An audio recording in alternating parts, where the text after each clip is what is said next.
Fasting and remaining hungry. Question. Some people say, what can the benefit of remaining hungry and thirsty be? What is the purpose of fasting? Answer. Fasting is not just the state of remaining hungry and thirsty. If an animal or a disbeliever is confined in a room and deprived of food and water, this is not considered fasting. In fact, fasting has a connection with other acts of worship, such as patience, giving thanks to Allahu Ta'ala, and disciplining the nafs. Therefore, it is stated in a hadith-i sharif, everything has a gate. The gate of worship is fasting. Ibn Mubarak. The nervous system has a vital place in the human body. Those whose lingual nerves have been paralyzed cannot talk. Those whose nerves in their legs have been paralyzed cannot walk. Our lives are in danger to a lesser or greater degree as per the nervous system disorder we experience. People who suffer from neurosis are restless and impatient. Most of the fights and murders that occur within the community spring from being nervous and lacking patience. The hadith-i sharif, fasting is half of patience, and patience is half of faith, states that a fasting person is forbearing. Abu Nu'aym. Thus, it is seen that fasting is also from faith. Those who have faith do not commit crimes or sins in accordance with the strength of their faith. They keep their temper. There is a zakat for everything, and the zakat of the body is hunger. Because the desires of those who remain hungry by fasting are restrained, it is easy for them to show patience. Fasting people remain hungry. Remaining hungry, in turn, is beneficial. It develops one's insight, basira, and enhances one's ability to understand.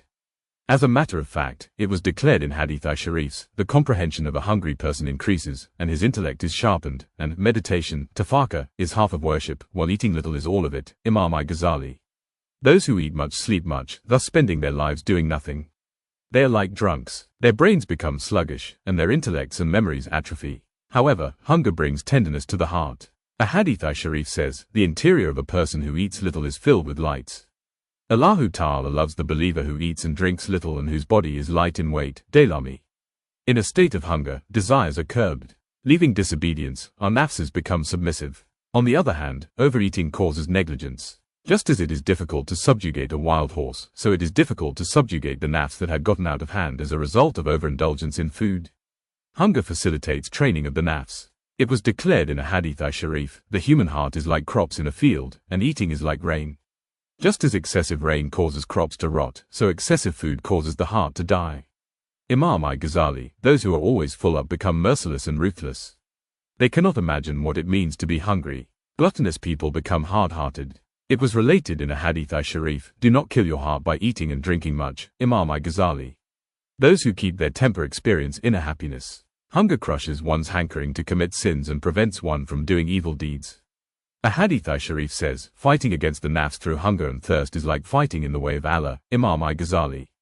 Those who eat much drink much water. Those who drink much water, in turn, sleep much. Since such people spend their lives sleeping, this state keeps them from earning material and spiritual profits. This means to say that hunger keeps nerves agile and energetic. Repletion results in imbecility. It inhibits memorization and keeping something in mind.